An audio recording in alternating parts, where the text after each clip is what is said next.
नमस्ते, आप सभी का स्वागत है आज के इस कार्यक्रम में।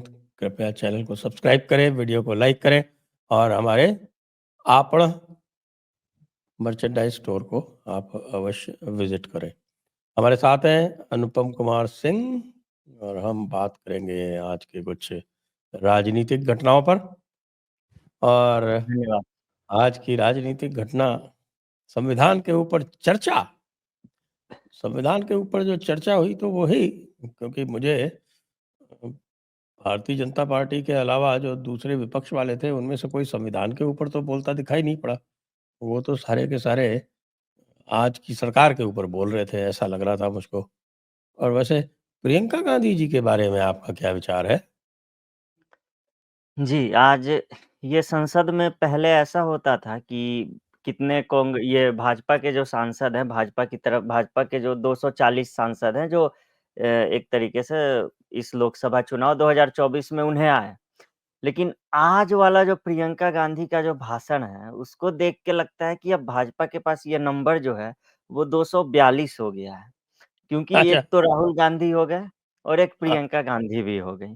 तो यानी सबको लगता था कि वो संसद में आएँगी तो आग लगा देंगी, बहुत कुछ अलग बोलेंगी, कुछ फैक्चुअल बातें बोलेंगी, बहुत एग्रेसिव बोलेंगी, अपनी नानी की नाक की तरह जो है सो कि नाक दिखाई देगी उनकी दादी की नाक की छवि दिखाई देगी, लेकिन ऐसा कुछ भी नहीं हुआ। उन्होंने अपनी ही सरकार को लपेटे में ले लिया, बताइए। उन्होंने ये कह दिया कि हिमाचल प्रदेश के जो सेब के किसान हैं, वो रो रहे हैं। भई अगर कि हिमाचल प्रदेश के किसान रो रहे हैं, तो सुखविंदर सिंह सुक्खू फिर क्या कर रहे हैं? यही कारण है कि मुझे लगता है कि इनके जो मुख्यमंत्री और मंत्री लोग जो हैं राज्यों के, वो इनसे भागते फिरते हैं कि कहीं किसी मोड़ पे ये लोग टकरा ना जाएँ। क्योंकि चुनाव जीतने के लिए तो जनता के बीच उनको जाना होता है। इनको तो सिर्फ़ एसी रूम से सारी चीज़ें करनी होती है। तो अब बेचारे सुक्खू परेशान होंगे कि ये जो इन्होंने ये पूरा रायता फैलाया है, उसे मैं शिमला में कैसे समेटूँगा? क्योंकि अलग से वहाँ विद्रोह चल रहा है हिमाचल प्रदेश में। विक्रमादित्य सिंह अलग बगावती सुर रह-रह के अपनाते हैं। वो अवैध मस्जिद वगैरह के खिलाफ सड़क पे वैसे ही लोग हैं और उसमें इन्होंने किसानों का मुद्दा वहाँ पे लाके गरमा दिया। तो ये पहली ऐसी नेता होंगी जिन्होंने अपने पहले ही संसद के भाषण में अपनी ही एक सरकार को एक तरह से समझिए ऐसी धुलाई कर दी कि वो सरकार ही परेशान होगी अभी। और प्रियंका गांधी का एक और चीज़ देखिए, इन्होंने कहा कि पहले राजा-महाराजा जो होते थे, वो वेश बदल के जाते थे और जनता के बीच और अपनी आलोचना सुनते थे, अपनी आलोचना स्वीकार करते थे और उस पर काम करते थे, क्या गलत है, क्या सही है। और राहुल गांधी का कुछ दिनों पहले का क्या बयान था कि ये राजा-महाराजाओं ने देश को लूटा है। तो अब ये दोनों भाई-बहन मिल के बैठें और ये तय कर लें कि राजा-महाराजा अपनी आलोचना स्वीकार करते थे या फिर वो देश को लूटते थे। क्योंकि दोनों बातें तो सही नहीं हो सकती, या तो वो अच्छे रहे होंगे या फिर बुरे रहे होंगे, तो भाई राजा-महाराजाओं को गाली देता है निकल के। और बहन जो है वो यहाँ पे बोलती है कि वो लोग तो बहुत अच्छे थे, वेश बदल के घूमते थे। अभी वाला राजा जो है वो केवल वेश बदलता है लेकिन अपनी आलोचना नहीं स्वीकार करता है। इनकी माँ ने ही तो कहा था मौत का सौदागर, जब गुजरात का चुनाव हो रहा था उस समय, तो वो भी तो आलोचना थी। नीच उस कहा समय था। उस समय जनार्दन द्विवेदी लिखा करते थे उनका भाषण। जी। हाँ, तो कम से कम प्रियंका गांधी के साथ कुछ ठीक-ठाक लोग थे जो कभी-कभी अच्छा भाषण भी लिख देते थे। लेकिन ये सोनिया गांधी के साथ अहमद पटेल जैसे लोग भी थे उनके साथ जो स्क्रूटनी पूरा करते थे।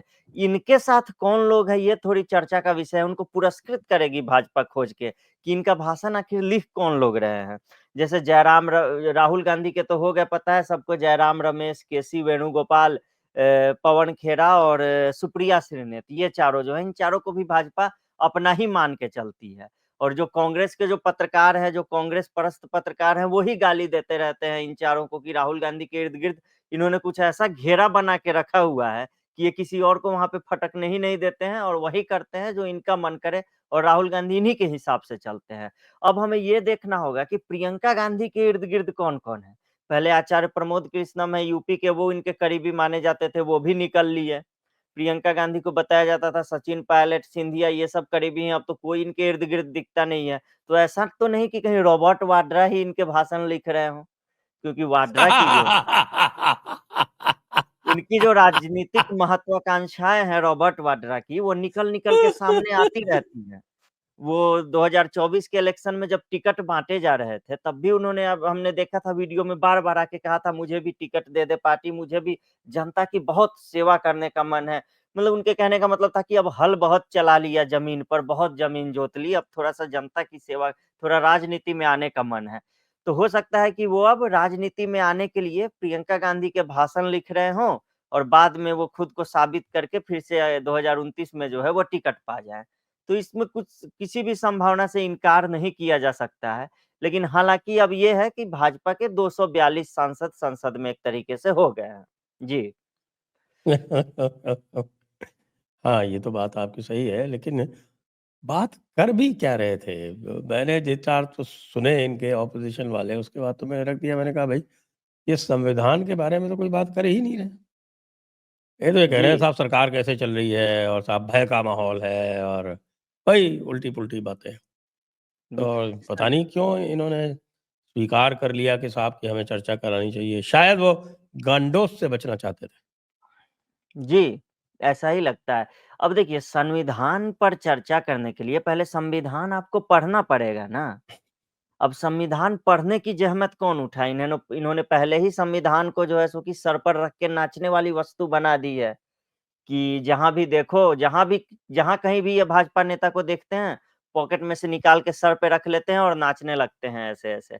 तो संविधान को जिन्होंने उस तरह की विषय वस्तु बना दी है, उन लोगों से अगर हम अपेक्षा रखें कि संविधान को पढ़ें, फिर उस पर बोलें, तो ऐसा नहीं चलेगा। वहीं राजनाथ सिंह का आप संबोधन देख लीजिए, उन्होंने जो बोला, उन्होंने जो बातें बोली अपने संबोधन में और वहीं प्रियंका गांधी का और कांग्रेस नेताओं का देख लीजिए, दोनों में आपको अंतर जो है वो साफ दिखेगा एक तरीके से। और जॉर्ज सोरोस वाला जो पूरा मामला है, तो ये इन्हें पता है कि निशाना जो है भाजपा का, लोग कहते हैं कि ये राहुल गांधी को क्यों नहीं गिरफ्तार किया, सोनिया गांधी को क्यों नहीं गिरफ्तार किया।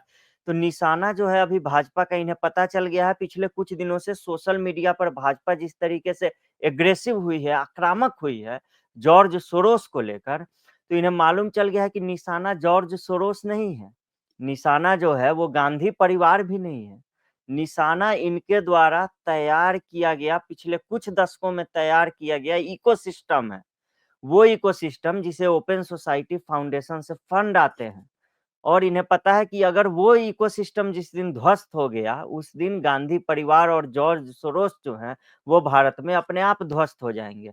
तो उस इकोसिस्टम को बचाने के लिए इन्होंने संसद में इनके पास संविधान के बारे में कहने के लिए सिर्फ़ एक चीज़ है और वो ये है कि संविधान खत्म कर देंगे, संविधान खत्म कर देंगे। अब इन्हें कौन समझाए कि संविधान खत्म कर देंगे वाला जो शिगूफा है इनका, वो 2024 के लोकसभा चुनाव में विफल हो चुका है और काठ की हांडी जो है वो बार-बार नहीं चढ़ती है, एक बार चढ़ा के आपने उसका कोयला बना दिया है। अब कोयले को जला के इतनी जल्दी ये चाह रहे हैं कि हम इसे हीरा बना दें, तो ऐसा नहीं होता है। और वही समझ लीजिए कि संविधान इन्होंने पढ़ा ही नहीं है, तो उसके बारे में क्या बोलेंगे संविधान के बारे में? ये और राहुल गांधी, प्रियंका गांधी या जितने भी कांग्रेस के नेता हैं और ये भी नहीं बताते हैं, जैसे जो जिस संविधान को ये लोग नाचते हुए घूमते रहते हैं, वो लाल पॉकेट वाली संविधान के बारे में भी मैं कुछ बताना चाहूँगा। हाँ, वो बताइए। संविधान की पुस्तक जो है, वो एक वकील हैं गोपाल शंकर नारायणन, उनकी परिकल्पना है। और वो जो वकील है जिनके कहने पर वो छपी थी वो पुस्तक, वो वकील ओबीसी आरक्षण के विरोधी हैं। वो कहते रहे हैं कि ओबीसी को आरक्षण नहीं मिलना चाहिए, ओबीसी वाले जो है सो कि एससी, एसटी और गरीबों का हक खाते हैं आरक्षण लेकर। तो अब आप ऐसे व्यक्ति की बनाई हुई संविधान लेकर घूम रहे हैं जो आरक्षण का विरोधी है और फिर उसी संविधान को हाथ में लेकर और कह रहे हैं कि भाजपा संविधान खत्म कर देगी, आरक्षण खत्म कर देगी। तो मुझे आश्चर्य होता है कि भाजपा को इस पर सवाल उठाना चाहिए। और भाजपा अब जाकर सोशल मीडिया में पीछे पड़ी है उन लोगों के जिनके पास जॉर्ज सोरोस की ओपन सोसाइटी से फंड आ रहे हैं। और ये कौन लोग हैं? कांग्रेस का जो निशाना बन रहे हैं, कांग्रेस का जो साथ दे रहे हैं और भाजपा जिन्हें निशाना बना रही है अब जाकर, बहुत पहले ये काम हो जाना चाहिए था। कोई पर्यावरण बचाने के नाम पे यहाँ है, कोई मिट्टी बचाने के नाम पर, कोई बालू बचाने के नाम पर, कोई पानी बचाने के नाम पर, कहीं-कहीं संस्था बना के ये लोग खड़े हैं और उसके नाम पे फंड उठाते हैं और वो फंड जाता है कहाँ? तो भाजपा के विरोध में माहौल बनाने के लिए। अब मान लीजिए अमर्त्य सेन को ही देख लीजिए। अब ओपन सोसाइटी फाउंडेशन से जुड़ा हुआ है कि नमती करके एनजीओ है। कहा जाता है कि हुँ, वो पर्यावरण बचाता है। आपने हुँ। कभी किसी अखबार में सर सुना है कि इसने कुत्ते को भी बचाया हो? कहीं मैंने भी इंटरनेट पर कहीं भी नहीं देखा। और फिर मैं देखता हूँ कि इस तरह के बहुत सारे एनजीओ हैं और यही कारण है कि इन सारे एनजीओज़ पर जब सर्जिकल स्ट्राइक हुई थी, इन्हें जब एफसीआरए लाइसेंस के उल्लंघन की नोटिस मिलती है, तब ये सारे बिल-बिला के बिल से बाहर उठने लगते हैं। और प्रियंका गांधी के भाषण का तो आज कांग्रेस के जो लोग हैं वही समर्थन नहीं कर रहे हैं। मैं देख रहा हूँ कि समर्थन क्या बात बढ़ा-चढ़ा के ये लोग इन लोग उम्मीद में थे कि भाषण भाषण आएगा, फिर क्लिप काट-काट के दिखाएँगे कि देखो शेरनी ने क्या बोला संसद में, लेकिन इन्हें कुछ खोजे मिल ही नहीं रहा है। मुझे लगता है 2-3 दिन उस भाषण के कौन-सा अंश इस्तेमाल करें, यही खोजने में उन्हें लग जाएगा। उसके बाद देखेंगे कि और वो भी बैकफायर ही करेगा इन्हें। जी। ये तो है बिल्कुल इसी तरह से है उनका जो है वो। और वैसे भी आप देखें कि जो शुरुआत में प्रियंका गांधी को फ़ील्ड करने का वो पूरा का पूरा उल्टा ही पड़ गया इनका। जी। और जो सोरोस वाली जो बात ये अगर ये बचाना भी चाहते हैं, तो बच तो है नहीं रही क्योंकि पूरे मीडिया में हल्ला-गुल्ला है, डेली डिस्कस हो रहा है, सब कुछ हो रहा है जी।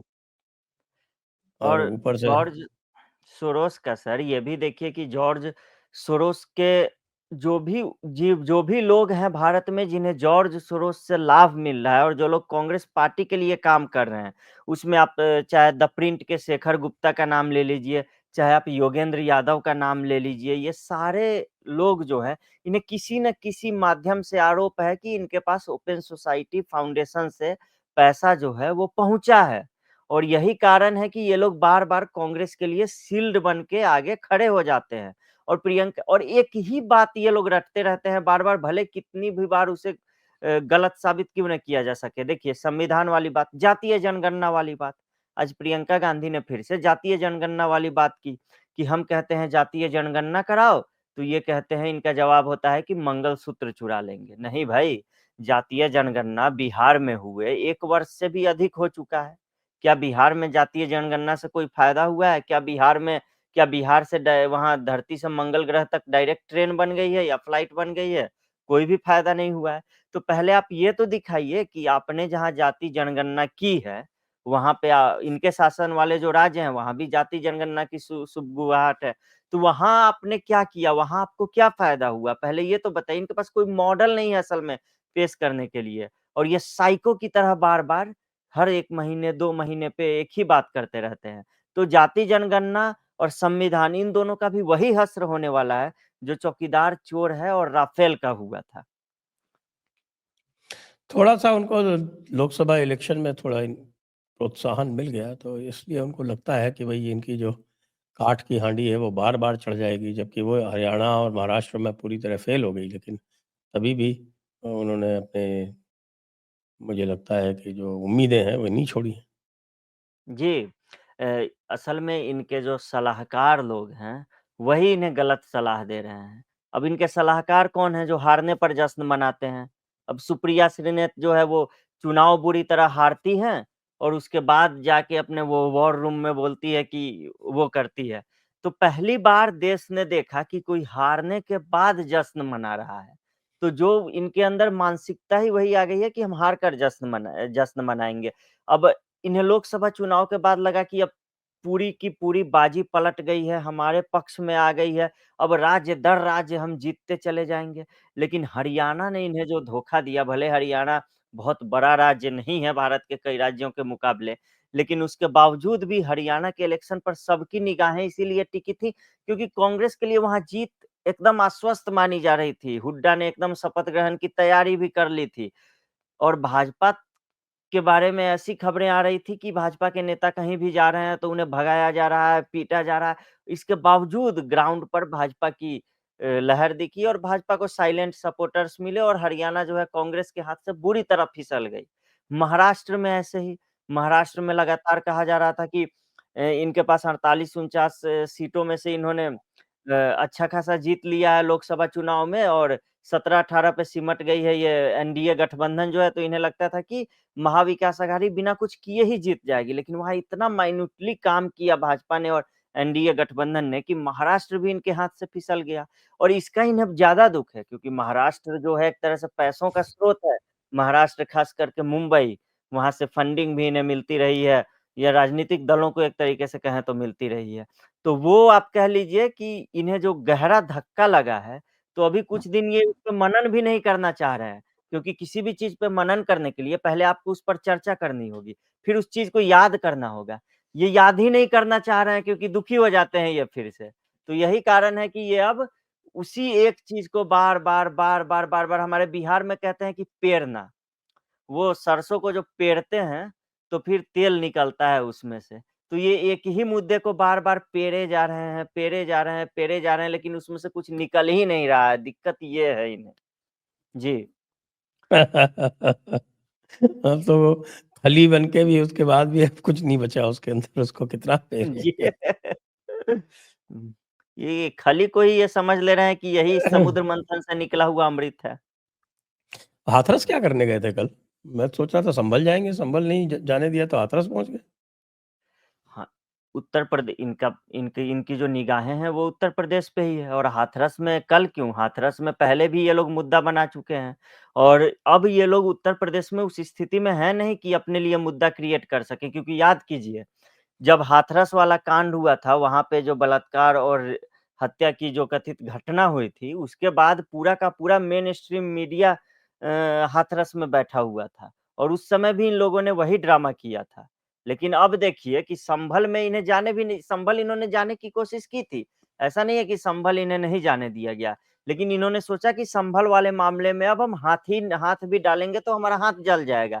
क्योंकि संभल वाले वहाँ पर समाजवादी पार्टी जो है, वो पहले से ही वहाँ पर सपा के लोग हैं और इन्हें लगा कि कहीं सपा के गुंडे हमें ही ना पीटने लगे संभल में।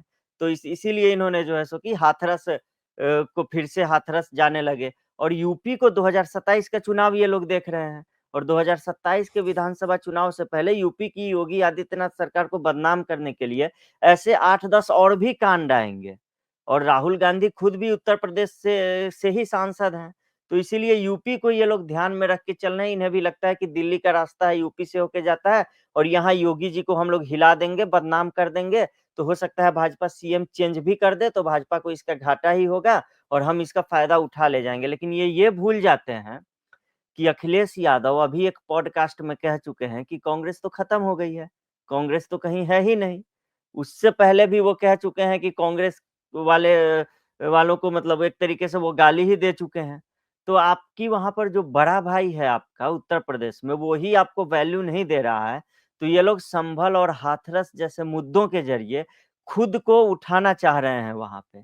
क्योंकि इनको लग रहा है कि सपा वहाँ सारा लाइमलाइट लूट रही है। और इन्हें बाद में सपा दे देगी 400 में से 4 सीटें लड़ने के लिए, दो तो जाओ तुम्हें 1% दिया, बहुत दे दिया। तो ये लोग उस स्थिति से इनको लगता था हरियाणा, महाराष्ट्र जीतेंगे, फिर 200 सीटों पे सपा लड़ेगी, 200 सीटों पे हम लड़ेंगे। हम बार्गेनिंग वाली पोज़ीशन में होंगे, लेकिन अब समाजवादी पार्टी ने इन्हें भाव देना बंद कर दिया और सपा ही क्यों, केजरीवाल रोज़ ट्वीट करके गाली दे रहे हैं इन्हें। किसी ने चला दिया कि गठबंधन होगा, तो खुद पार्टी आम आदमी पार्टी के मुखिया ही ट्वीट कर रहे हैं कि नहीं, कोई गठबंधन नहीं होगा अभी इनके साथ। केजरीवाल पे भी बात करते हैं, लेकिन उससे पहले बड़ा काम किया आज इन्होंने, तेलंगाना में अल्लू अर्जुन को ही अरेस्ट कर लिया। जी, जी। मुझे जहाँ तक लगता है कि अगर मैं थोड़ा-सा ब्लंट होके अगर सच बोल सकूँ, तो मुझे बिल्कुल लगता है बोलिए। कि अल्लू अर्जुन को गिरफ्तार करने के पीछे तेलंगाना सरकार ये दिखाने की कोशिश कर रही थी हुँ। कि हमारे लिए जो सारे सिटीज़न हैं वो बराबर हैं। हम ना, ना, सबको एक पवन कल्याण का भतीजा है इसलिए अरेस्ट किया है और कुछ नहीं है। जी, जी। हाँ, नहीं और दूसरा ये है कि भाजपा के लिए और प्रधानमंत्री नरेंद्र मोदी के लिए अल्लू अर्जुन ने बयान दिया था ना। उन्होंने कहा था कि मैं प्रधानमंत्री नरेंद्र मोदी को एडमायर करता हूँ और यही कारण है कि अल्लू अर्जुन को उसी समय से निशाना बनाए जाने की कोशिश हो रही थी। ये भले ही बाकी राज्यों में जाकर कहें, दिल्ली में आकर कहें कि तानाशाही हो गई है, हमें बोलने नहीं दिया जा रहा है कुछ भी, तो और इनकी जहाँ पे सरकार होती है, वहाँ ये यही करते हैं। राजस्थान में जब अशोक गहलोत की सरकार थी, उस समय क्या होता था? वहाँ मेरे से पुलिस हमारे खिलाफ 2 मुकदमे दर्ज हुए और जी, जब नहीं भी है तो कर्नाटका में दर्ज हो गया। जी आप खुद भुक्तभोगी हैं इस चीज़ के। कभी अमन चोपड़ा के यहाँ पुलिस पहुँच जाती है, कभी किसी के यहाँ पुलिस पहुँच जाती है। इनके खिलाफ लिखना भी अपराध हो जाता है और पुष्पा ने अल्लू अर्जुन की जो अभी फ़िल्म आई है पुष्पा 2 भले मूवी मास बेल्ट में मूवी अच्छी जा रही है, 1100 करोड़ उसने कमा लिए हैं पहले ही हफ्ते में। हो सकता है ये फिरौती-विरौती भी माँग रहे होंगे कि चलो भाई इतना कमाया है अब उसमें से कुछ दो क्योंकि आगे कांग्रेस कुछ सरकार है, ये भी करती है, फिरौती माँगती है क्या? हो सक लालू यादव के ही साथी हैं ना ये लोग। लालू यादव के ही साथी हैं और रेवंत रेड्डी भी वहाँ पे नए-नए आए हैं सीएम बन के, तो अब हो सकता है कि इन लोग को फंड-वंड कहीं से चाहिए हो, माँगा होगा, नहीं दिया होगा तो इनको दिखा है कि चलो भई हम अपनी धौंस दिखाते हैं। और ये इसके बावजूद हुआ कि जबकि इनके जो अल्लू अर्जुन के ससुर जो हैं चंद्रशेखर रेड्डी, वो कांग्रेस के ही नेता हैं। और इसके बावजूद भी क अगर कांग्रेस पार्टी की सरकार ने ऐसा किया है, तो समझ लीजिए कि ये ऊपर ले से जब आदेश आए बिना इस तरीके से नहीं किया जा सकता है। या फिर जो दक्षिण भारत की फ़िल्म इंडस्ट्री है, वो हिंदू भावनाओं को थोड़ा ज़्यादा दिखाती है, संस्कृति को, मंदिरों को ज़्यादा दिखाती है, तो इनकी वो भी खुन्नस हो सकती है उनसे। और अभी देखिए प अल्लू अर्जुन को पहले गिरफ्तार किया जाता है, फिर उन्हें थाने में बैठाया जाता है, फिर उसके बाद जो है सो कि निचली अदालत जो है वो उनकी ज़मानत की अर्ज़ी जो है वो अस्वीकार कर देती है, ज़मानत नहीं देती है। फिर हाई कोर्ट जाते हैं, फिर वहाँ से इन्हें ज़मानत मिलती है। ये पूरी प्रक्रिया चलती है और एक और चीज़ आप देखिए इनको गिरफ्तार किया गया, इनको जानबूझ के शुक्रवार के दिन गिरफ्तार किया गया। इन्हें लगा कि इसके बाद शनिवार, रविवार को छुट्टियाँ होंगी और हम स 2-3 दिन इनको जो है जेल में रख लेंगे। लेकिन इन्हें पता नहीं है कि इन्होंने और पब्लिसिटी ही दे दी है अल्लू अर्जुन और पुष्पा 2 को। एक तरीके से जो लोग नहीं भी सर्च कर रहे थे फ़िल्म के बारे में और अल्लू अर्जुन के बारे में, अब वो भी सर्च कर रहे हैं गूगल पे और वो भी टिकट देख रहे हैं कि कहाँ मिलेगी इसकी टिकट। और मुझे लगता है कि अगले 2 दिन में, जहाँ तक मेरा हुँ, अनुमान है, कि अगले 2 हुँ। दिन में फ़िल्म जो है 100 करोड़ से अधिक और कमा लेगी, 100 डेढ़ 100 करोड़ और कमा लेगी और 1300-1400 करोड़ पे पहुँच जाएगी। आइए बात करते हैं थोड़ा-सा केजरीवाल जी की। तो दिल्ली जी। इलेक्शन अब निकट आ गया है और केजरीवाल जी ने बहुत सारे अपने टिकट्स भी अनाउंस कर दिए हैं, लेकिन वो टिकट जो है वो उसमें जो बताया जा रहा है कि 83% यानी जो 31 हुँ, पहले टिकट इन्होंने 2 राउंड में दिए हैं, उसमें से 16 तो एमएलए ड्रॉप कर दिए हैं हुँ, और उसके अलावा 10 जो और जो हैं, उनकी सीट बदल दी है। जी। तो क्या केजरीवाल कुछ और ही खेला कर रहे हैं? इस बार उनको लग रहा है कि साहब कि क्या हो रहा है और कांग्रेस के साथ बातचीत तो लगातार चल रही है, लेकिन हो क्या रहा है? जी। अरविंद केजरीवाल को असल में लग रहा है ना कि जैसे इन्होंने लग रहा है कुछ अध्ययन किया है कि गुजरात में मोदी कैसे जीतते थे। फिर इन्होंने देखा होगा कि अरे भई ये तो वहाँ भी यही स्ट्रैटेजी होती थी भाजपा की पहले कि कुछ जो विधायक हैं जिनके खिलाफ एंटी इनकम्बेंसी है 30% 35% उनको जो है सो कि ड्रॉप कर दो, उनकी जगह नए चेहरे लेके आओ, इससे एंटी इनकम्बेंसी थोड़ी कम हो जाती है और कुछ विधायकों के सीट भी बदल दो। तो इन्हें लग रहा होगा अरविंद केजरीवाल को कि हम भी नरेंद्र मोदी हैं, हम भी इस तरीके का कुछ न कुछ फ़ॉर्मूला आज़माएँगे और हम जीत जाएँगे। और अरविंद केजरीवाल ने वो सब मनीष सिसोदिया का आप उदाहरण ले लीजिए। मनीष सिसोदिया अभी मैं उनके ही विधानसभा क्षेत्र में दिल्ली में रहता हूँ दुर्भाग्य से।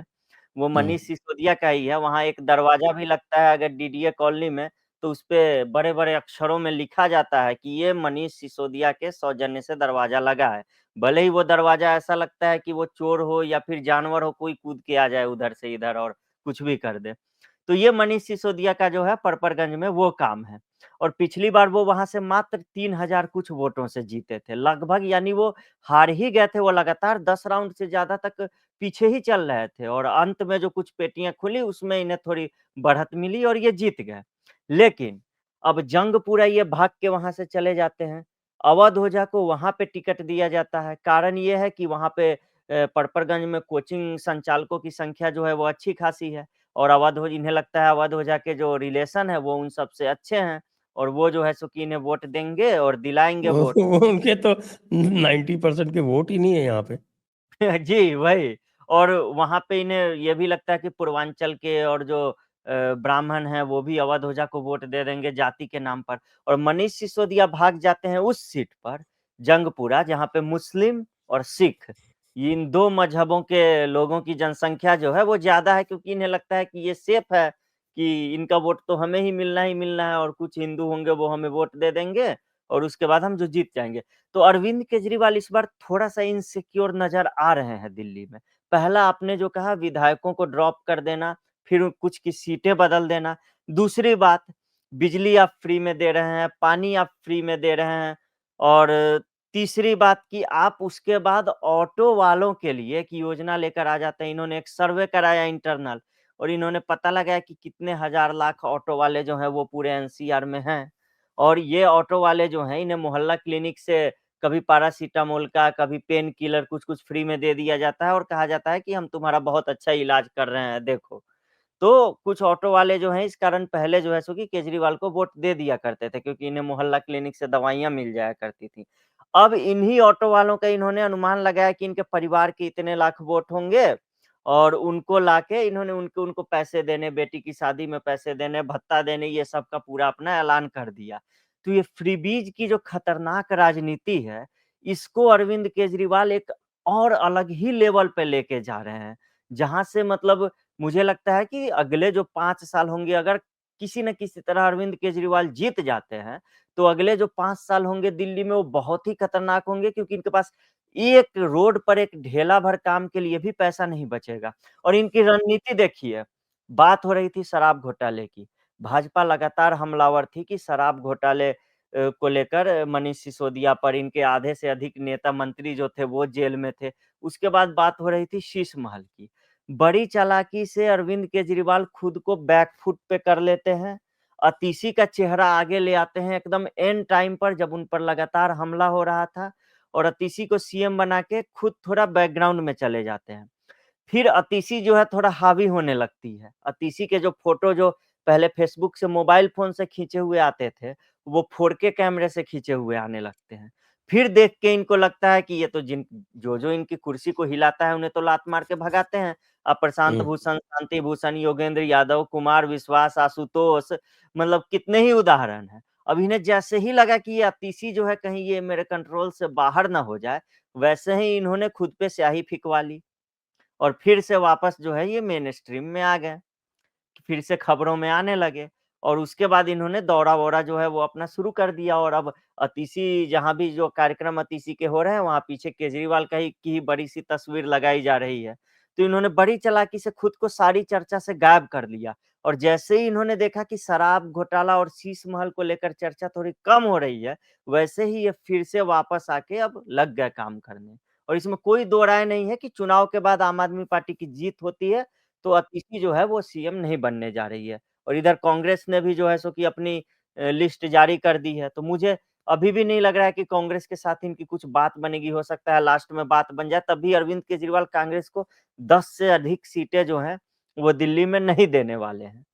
और वो भी अगर दी भी जाएगी कांग्रेस की तो कोई भी सेफ सीट कांग्रेस को नहीं दी जाएगी। जो-जो टफ सीटें होंगी वही सब ये कांग्रेस को थमा देंगे और बोलेंगे कि हमने गठबंधन धर्म जो है सो कि वो निभा दिया। मैं तो उन लोगों को खोज रहा हूँ जो बोल रहे थे मोदी वर्सेज़ हू इसका जवाब है मोदी वर्सेज़ इंडिया और वो पोस्टर जारी किया गया था। मैं तो वो खोज रहा हूँ कि वो लोग कहाँ चले गए? यहाँ तो लड़ाइयाँ चल रही है इंडी गठबंधन में। आपको जम्मू कश्मीर में डिप्टी सीएम का पद नहीं मिलता है। आपको झारखंड में डिप्टी सीएम का पद नहीं मिलता है। लेफ्ट वाले आपको गाली ही देते रहते हैं। लालू यादव कह रहे हैं ममता बनर्जी को नेता बना दो।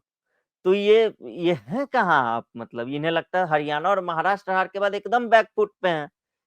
केजरीवाल इन्हें अगर एक मेयर की सीट ना दें अभी की स्थिति में अगर इनका ऐसा ही एटीट्यूड रहा तो विधानसभा की सीट तो अलग बात है।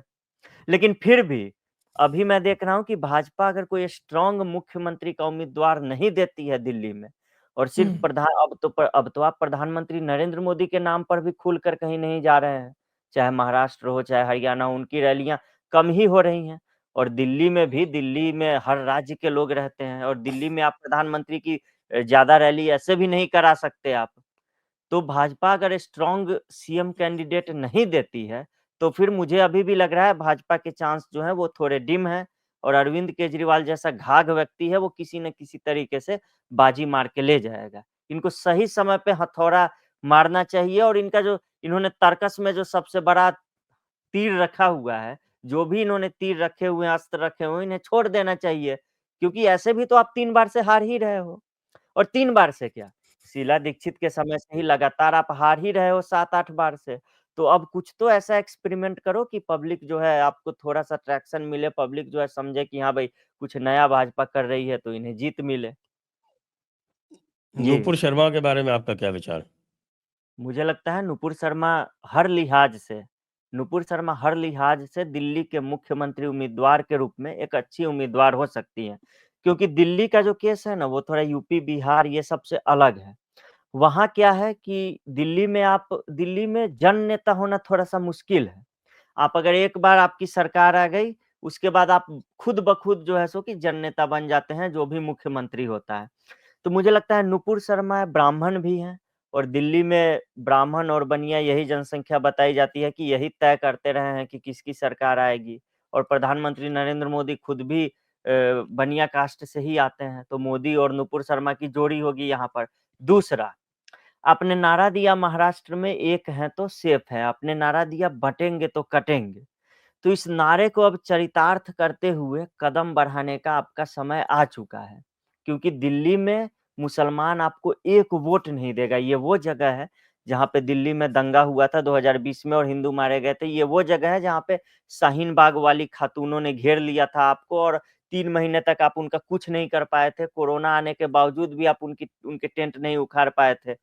तो नुपुर शर्मा को मुझे लगता है इनको डिक्लेयर कर देना चाहिए मुख्यमंत्री कैंडिडेट। वो जातीय लिहाज से भी और हिंदुओं का अगर आपको वोट एकमुश्त चाहिए उस हिसाब से भी एकदम सही कैंडिडेट है। और मैं तो कहता हूँ कि अरविंद केजरीवाल के खिलाफ मैं देख रहा हूँ कि ये लोग साहिब सिंह वर्मा के जो बेटे हैं प्रवेश वर्मा, उनको उतारने की सोच रहे हैं। मैं तो कहता हूँ कि उनको मत उतारिए, आप सीधा नई दिल्ली सीट से अरविंद केजरीवाल के खिलाफ नुपुर शर्मा को उतार दीजिए और वही लड़ाई कीजिए जो अरविंद केजरीवाल ने कभी शीला दीक्षित के साथ लड़ी थी और उनको हराया था। उसी तरीके से आप नुपुर शर्मा का इस्तेमाल कीजिए। मुझे लगता है ये तर्कस में ये तीर किस दिन के लिए रखा गया है? अब उसे निकालने का समय आ गया है। जी। मैं तो यही कहता हूँ भाई, नूपुर शर्मा को क्यों नहीं अभी तक आपने आपने रीइंस्टेट भी नहीं किया। टी राजा सिंह ने तो इससे भी बड़ा जानबूझ जी, के किया था। जो नूपुर शर्मा से जो कुछ मुँह से निकला वो तो एक अनजाने टाइप में था। लेकिन जी, टी राजा सिंह ने तो जानबूझ के किया था, बल्कि जी, इंसल्ट किया था जानबूझ के। कहा था कि कर रहा है तो कुछ करके बताओ। जी। वही औकात इसका है। मुसलमानों को जी, सीधे चैलेंज दिया था वहाँ पे। तो आपने जी। और कुछ नहीं किया, तो आपने उनको सस्पेंड कर दिया। लेकिन जब बाद में पता चला कि अगर टी राजा सिंह को रीइंस्टेट नहीं किया तो हुँ, पूरा का पूरा जो है हैदराबाद खाली हो जाएगा, तब जी, आपने उनको रीइंस्टेट कर दिया। तो भई यहाँ तो आपके पास नूपुर शर्मा के रूप में एक ऐसा रामबाण है, जिसका हुँ। उपयोग आज नहीं तो फिर कब करेंगे? जी, बिल्कुल। टी राजा सिंह जो हैं, वो उन्होंने मतलब उनके तो कई एक नहीं बल्कि ऐसे कई बयान हैं और वो एकदम अनएपोलोजेटिकली जो है सो कि बयान देते हैं इस तरीके के। और उन पे तो वहाँ पे तेलंगाना में 80-90 केस तो ऐसे ही हैदराबाद में ठोक रखे हैं वहाँ की पुलिस ने। और वो असदुद्दीन ओवैसी का गढ़ है और इनको खूब पता है कि जो इलाका असदुद्दीन ओवैसी का गढ़ है, जहाँ पे इनकी सरकार जो है सो कि वो नहीं बनी आज तक, वहाँ पे अगर टी राजा सिंह जैसे नेता को एक जन नेता हैं, उनकी जाति की वजह से भी जो उनकी जाति है उस वजह से भी वो काफ़ी एक पकड़ रखते हैं और एक हिंदू होने की वजह से भी वो पूरा का पूरा एक सेंटिमेंट वहाँ पे रखते हैं। मुझे लगता है कि दक्षिण भारत से होने के कारण और वहाँ पे भाजपा के पास नेताओं का अभाव होने के कारण टी राजा सिंह को थोड़ी-सी वो चुनावी रणनीति देखते हुए वापस ले लिया और अब प्रधानमंत्री उनसे मिल रहे हैं। खूब वो जाते विधायक तेलंगाना के जो विधायकों ने अभी मुलाकात की थी, तो प्रधानमंत्री के साथ टी राजा सिंह ने तस्वीर डाली थी और वो काफ़ी वायरल हुई थी। लेकिन मुझे लगता है इन्हें लगता है कि उत्तर भारत में तो हमारे पास नेताओं का अकाल है नहीं, तो नुपुर शर्मा को थोड़े दिन बैकग्राउंड में ही रखते हैं। लेकिन मेरा जहाँ तक आकलन है नुपुर शर्मा अभी भी जिन कार्यक्रमों में जाती हैं या जिन थोड़े बहुत प्राइवेट कार्यक्रमों में जाती हैं, तो उनके साथ सुरक्षा व्यवस्था अच्छी खासी रहती है। उनके साथ बाउंसर चलते हैं, उनके साथ जो है जवान चलते हैं, 6-7 लोग हैं जो जवान जो हैं उनके साथ चलते हैं और सुरक्षा घेरे में वो हमेशा अब भी रहती हैं। तो मुझे लगता है ये बिना सरकार के साथ समन्वय के या बिना सरकार के किए ये संभव नहीं है। तो सरकार उनकी सुरक्षा का तो ध्यान रख रही है और गृह मंत्रालय खुद भी इस मामले में गृह मंत्रालय के अधिकारी उनसे संपर्क में रहते हैं। लेकिन राजनीति में उनका अब कब और कैसे इस्तेमाल करना है, इस मामले में भाजपा थोड़ा-सा चूक रही है क्योंकि अभी एकदम सही समय है। बशर्ते कि आप उनको सीधा कोई ब केंद्र में बहुत बड़ा रोल ना देने की सोच रहे हों। जी। हाँ, लेकिन ये भी है कि बीजेपी के हारने का जो मुख्य कारण है मदन लाल खुराना के बाद से, वो ये है कि साहब कि जी। जो दिल्ली की जो इनकी संगठन दिल्ली का जो इनका संगठन है, वो बिल्कुल नाकारा है, लचर है। आपस में झगड़ते रहते हैं, कोई ग्राउंड पे जाता नहीं है। संघ को अलग-थलग कर दिया है। जी। और दिल्ली में भाजपा कैडर आधारित पार्टी रही है और मुझे लगता है दिल्ली एक ऐसा जगह है जहाँ लोग अधिकतर लोग कामकाजी हैं यहाँ पे। जो भी यहाँ पे रह रहे हैं उनमें से अधिकतर लोग कामकाजी हैं जो 9 टू 5 जॉब में व्यस्त रहते हैं और दफ्तरों में अपने रहते हैं। तो राजनीति के लिए यहाँ पहले से ही बहुत जगह बचती नहीं है और यहाँ के लोग जो हैं वो चर्चा भी करते हैं तो राष्ट्रीय राजनीति की। वो दिल्ली हुँ। की जो इंटरनल पॉलिटिक्स है वहाँ की चर्चा नहीं करते हैं जैसा कि यूपी में, महाराष्ट्र में, हरियाणा में हर जगह होता है। तो यहाँ और दूसरी यहाँ के लोगों की नज़र रहती है वो मूल रूप से जिस राज्य के हैं वहाँ की खबरों पर। यहाँ ये लोग सोचते हैं कि जो चल रहा है सो चल रहा है और यहाँ थोड़ा-सा संगठन बनाना बहुत कठिन भी है। यहाँ मैं जैसे देखता हूँ इससे पहले जब मैं रहता था एक इलाके में तो वहाँ आरएसएस की जो शाखा लगती थी, तो वहाँ पे हाँ, एनरोल्ड मेंबर जो थे आरएसएस के उस कॉलोनी में लगभग 300 के करीब थे और हाँ। पहुँचते थे 20-22 लोग ही। तो इसका एक कारण ये भी है कि यहाँ लोग व्यवसाय में व्यस्त हैं, दफ्तर में व्यस्त हैं, बाकी चीज़ों में व्यस्त हैं। तो ग्राउंड पे मुझे नहीं लगता कि दिल्ली में बहुत ज़्यादा एक संगठन बनाने का कोई स्कोप अब रह गया है। ये उस तरीके का महानगर हो गया है। यहाँ पे आपको किसी तरह सोशल मीडिया पर माहौल बनाकर आपको सत्ता जो है सो कि अपने पास लेना पड़ेगा और उसके बाद आप काम करके दिल्ली वालों के दिल में जो है वो जगह बना सकते हैं। जैसा शीला दीक्षित ने किया था, जैसा अरविंद केजरीवाल लगातार कर रहे हैं। और एक और बड़ी बात है, डेमोग्राफी जो है दिल्ली की, एक पुरानी दिल्ली तो आपके हाथ से ऐसे भी निकल चुका है, वो भी छोड़ दीजिए। नॉर्थ ईस्ट दिल्ली, जहाँ पे ये दंगा हुए थे, ये शिव विहार वाला जो और उसके इर्द-गिर्द वाला पूरा इलाका है, भले ही सांसद आपके बनते हैं दिल्ली की सातों सीटों पर, लेकिन यहाँ अमानतुल्लाह खान ने भी ओखला में अच्छी खासी संख्या में बसाया है, जो घुसपैठिए बांग्लादेश से आते हैं, उन सबको दस्तावेज़ दिलाए गए हैं, उन सबको ज़मीन दिया गया है। और एक बार तो ऐसा हुआ था कि यहाँ दिल्ली में कुछ यूपी सरकार की भी ज़मीन है, तो यूपी से बुलडोज़र आई थी यहाँ पे ध्वस्त करने की कार्रवाई के लिए और अच्छा। फिर यहाँ पे ध्वस्त-वस्त करके अपना वो लोग चले गए थे, उस ज़मीन को भी कब्ज़ा लिया था इन्होंने। तो और नॉर्थ ईस्ट दिल्ली में भी आप देखेंगे तो वहाँ पुरानी दिल्ली वाले ही हालात हैं वहाँ पे भी और जहांगीरपुरी यहाँ का जो इलाका है, वहाँ आप जाएँगे तो आप नाक, आँख, कान तीनों आपको बंद करना पड़ेगा। क्योंकि वो कचरे के ऊपर बसा हुआ पूरा मोहल्ला है। वहाँ कचरे का ही कारोबार चलता है, कचरा माफिया मिलेंगे और सब के सब वही होंगे। जहांगीरपुरी में जो ध्वस्तीकरण की कार्रवाई चल रही थी, उस समय मैं ग्राउंड पे वहीं पे था। जो वहाँ से वामपंथी लोग सुप्रीम कोर्ट से आदेश लेकर वहाँ से ड्राइव करके आते हैं जहांगीरपुरी में और वहाँ कैंप किए पुलिस अधिकारी को थमाते हैं कि ये लो आदेश, तुम तक शाम तक पहुँचता, तब तक तुम काफ़ी ध्वस्त कर चुके होते, इसीलिए मैं तुम्हें लाकर दे रहा हूँ, ये आदेश है और अब तुरंत कार्रवाई रोको। तो ये इन लोगों ने दिल्ली को पूरा कचरा बना के रख दिया हुआ है। तो वो लोग क्लियर है कि वोट कहाँ देना है। लेकिन जो लोग मूल रूप से दिल्ली के नहीं हैं, उन लोगों के बारे में वो लोग अपने राज्य की राजनीति को लेकर व्यस्त रहते हैं, राष्ट्रीय राजनीति को लेकर व्यस्त रहते हैं और दिल्ली को कैसे ठीक करना है, उस पर ध्यान नहीं देते और बिजली-पानी वाला एक तो है ही, इस कारण जो मध्यम वर्गीय है, जो ऑटो चलाने वाले लोग हैं, जो छोटे-मोटे व्यवसाय वाले लोग हैं, उन्हें बिजली-पानी में राहत मिल जाती है, वो केजरीवाल को वोट दे आते हैं। जी। वैसे तो बिजली-पानी में तो अब बीजेपी भी पीछे नहीं है। सभी जगह जो है वो भी फ्रीबी में कॉम्पिटिशन करने हुँ। लगी है। जी, वही म मध्य प्रदेश में देखिए क्या हुआ। वो एक तरह से फ्री बीज ही था, उस पर भले ही बहुत अधिक चर्चा नहीं हुई। आप एक तरफ फ्री बीज को गाली देते हैं, आप कहते हैं फ्री बीज की राजनीति नहीं चलेगी और दूसरी तरफ मजबूरन ही सही आपकी स्ट्रैटेजी हो, जो भी हो आपको उसे अपनाना पड़ रहा है और केवल वो महिलाओं के लिए है, इसीलिए आपको लगता है कि वो उसके लिए हम पर आलोचना हमारी नहीं होगी क्योंकि हम तो महिलाओं को फ़ायदा दे रहे हैं। और दूसरी बात ये भी हो गई कि महाराष्ट्र में भी इन्होंने वही वाली रणनीति अपनाई। फिर देखा-देखी झारखंड में हेमंत सोरेन ने भी वही वाली रणनीति अपनाई। तो जहाँ आपको सूट कर रहा है, वहाँ पे फ्रीबीज़ को आप अच्छा कह रहे हो और जहाँ आपको सूट नहीं कर रहा है, वहाँ पे आप फ्रीबीज़ को गाली दे रहे हो। तो पब्लिक थोड़ा-सा ये भी हिपोक्रेसी देख रही है। और दिल्ली जैसे शहर में अगर ₹1000 भी आपके बच रहे हैं, तो जो लोग यहाँ पे 5,000, 10,000, 20,000, 30,000 भी कमाने वाले लोग हैं, उन्हें लगता है कि बिजली-पानी में अगर हमारे बच रहे हैं 4-5 हज़ार तो बहुत बच रहे हैं।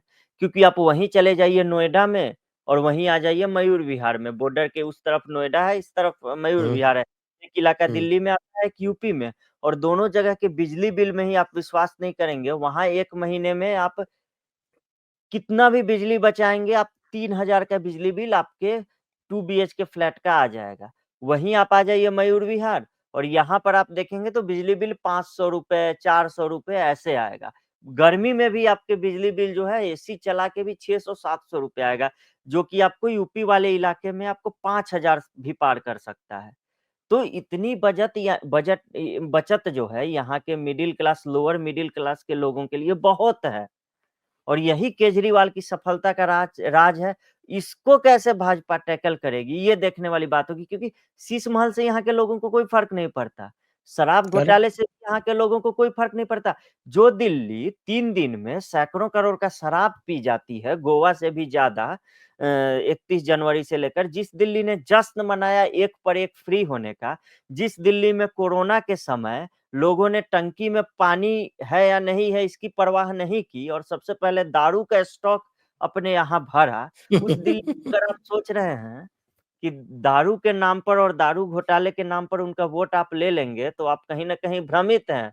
ये दिल्ली जो है सो कि दारू और शीश महल के नाम पर मुझे नहीं लगता है कि वोट देगी। आपको यहाँ कुछ और करना पड़ेगा। जो फ्रीबीज़ वाली राजनीति है या तो आप एक कदम उसमें आगे बढ़ जाइए, आप महाराष्ट्र और मध्य प्रदेश में इस पर ही उतर ही चुके हैं तो और नहीं तो कुछ ऐसा कीजिए जिससे केजरीवाल जो कर रहे हैं उसकी काट के रूप में कुछ हो। जी। एक और भी जो है फैक्टर जैसे दिल्ली का चुनाव है और ये वर्शिप एक्ट को इन्होंने एक जी, तरह जी। से अप्रत्यक्ष रूप से उसके ऊपर रोक ही सी लगा दी है। हुँ, हुँ। जजमेंट में भले कुछ भी कहें उसका इफ़ेक्ट ये है कि सारे ट्रायल स्टे हो गए। जी, आप तो एक जी। इससे जो है क्या भारतीय जनता पार्टी इसको भुनाना चाहेगी? चाहे तो कर सकती है, बड़ा इम्पैक्ट आ सकता है। जैसे कि इनको बड़े सक्सेसफुली इन्होंने वक्फ एक्ट को भुनाया। जी। वक्फ अमेंडमेंट बिल जो लाए थे, उसको उन्होंने हुँ। महाराष्ट्र में बहुत अच्छी तरह से भुनाया। हुँ, हुँ, हुँ और उसके तो बाद अब ये क्या हमारे जो चीफ जस्टिस ऑफ इंडिया हैं, उन्होंने इनको एक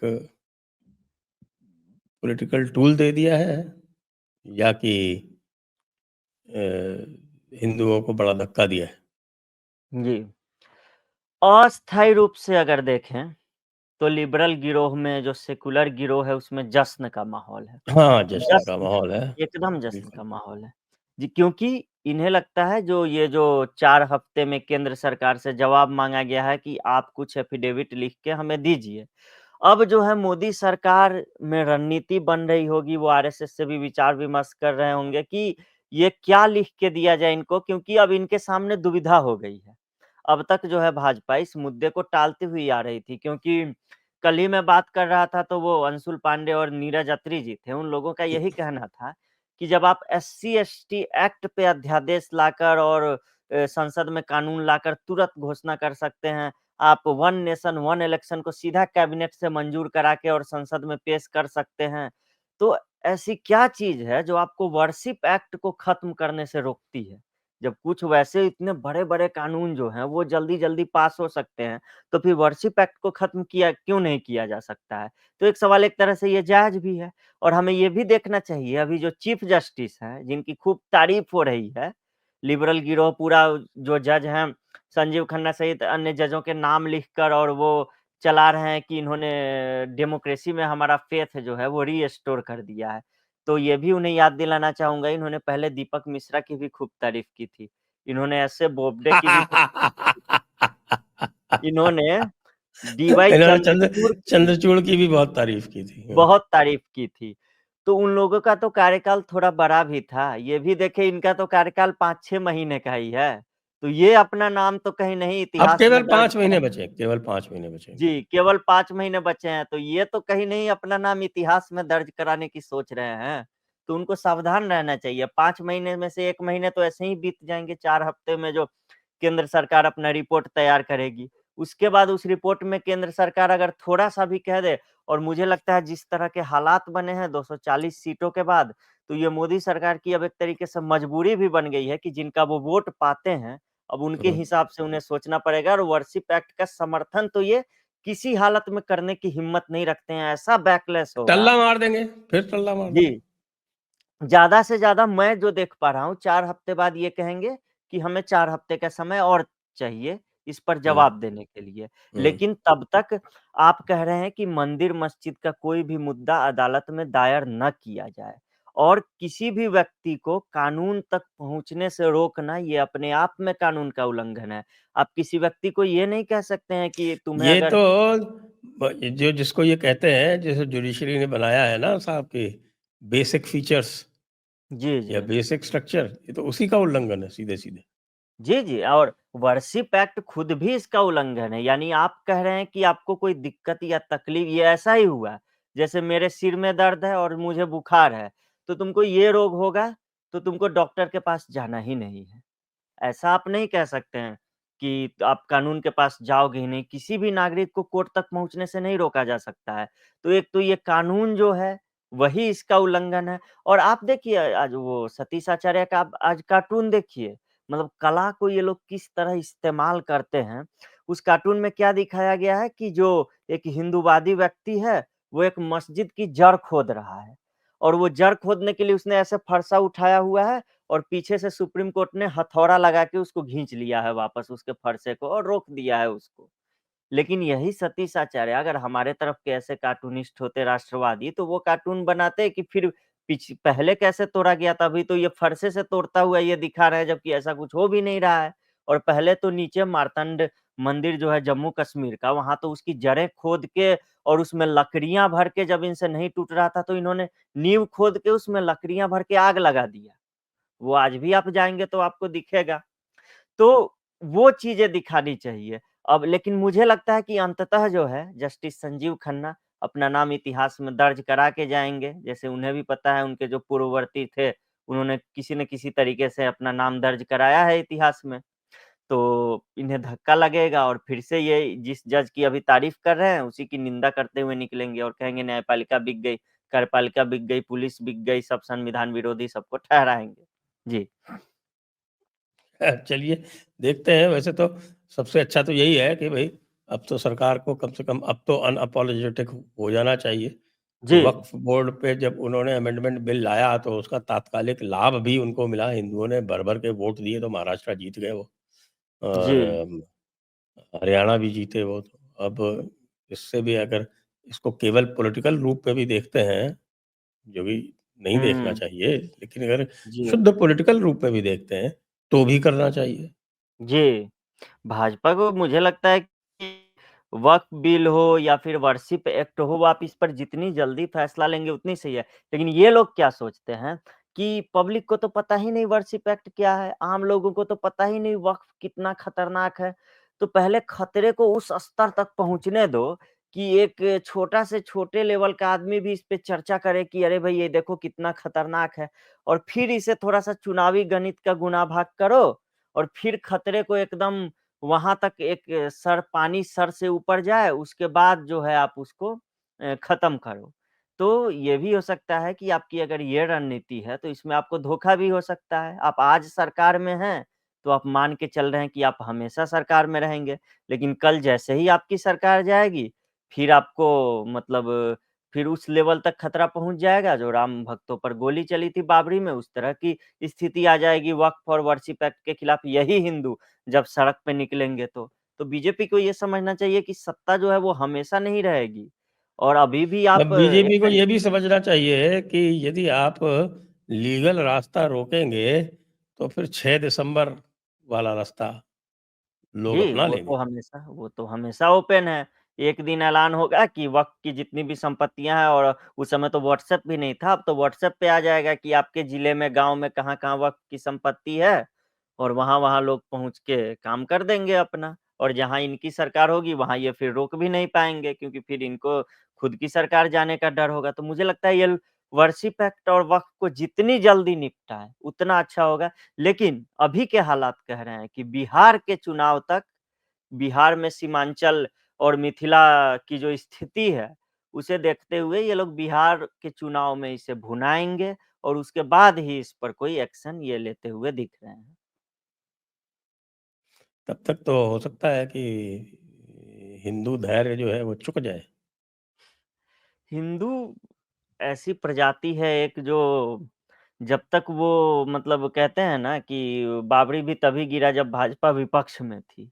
अभी कुछ हिंदुओं को अभी भी लगता है जो हिंदुओं का एक बड़ा धड़ा है कि दिल्ली में हमारी हिंदूवादी सरकार बैठी हुई है और वो जो भी कर रही है हिंदुओं के लिए कर रही है और कुछ न कुछ सोच के ही किया होगा। तो ये वाली मानसिकता से अभी भी बहुत सारे हिंदू हैं। तो हिंदू यूनाइट तभी होते हैं जब एकदम से उनके पीठ पे हथौड़ा पड़ता है।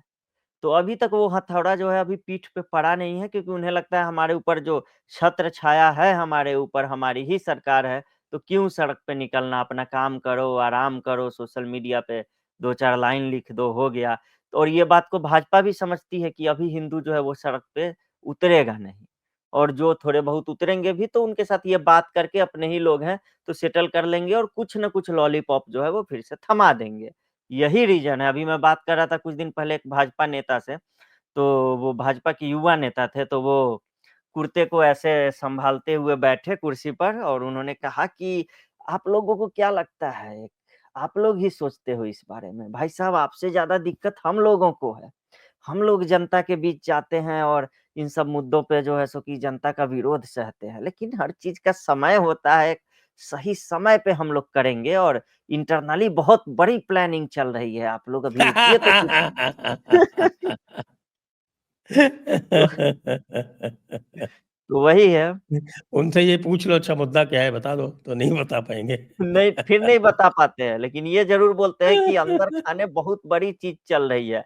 अंदर खाने क्या चल रहा है आपका भई? आपके जो यूट्यूबर्स पे लगातार स्ट्राइक आ रहे हैं, आपके यूट्यूब के चैनल विनोद जी का स्ट्रिंग चैनल चला गया। एक यूट्यूब चैनल तक आप वापस लाने की औकात नहीं रखते हैं और हम यहाँ पे डिस्कस कर रहे हैं कि वर्शिप एक्ट और वक्फ जो है वो अचानक से खत्म हो जाएगा। मतलब ये कितना कितने भुलावे में एक तरीके से हम जी रहे हैं। ये अंततः वही करेंगे जो चुनावी फ़ायदे के लिए इन्हें उपयुक्त लगेगा और उसी को हिंदुओं का फ़ायदा दिखाकर और फिर जो है ये चुनाव में अपना जीतेंगे। दूसरा तो मुझे कुछ लग नहीं रहा है। तो आइए, आज की चर्चा को अब यहीं पर विराम देते हैं। सभी दर्शकों को बहुत-बहुत धन्यवाद। अनुपम जी आपको बहुत-बहुत धन्यवाद। जय धन्यवाद। हिंद, जय भारत, वंदे मातरम। जय श्री राम। जय श्री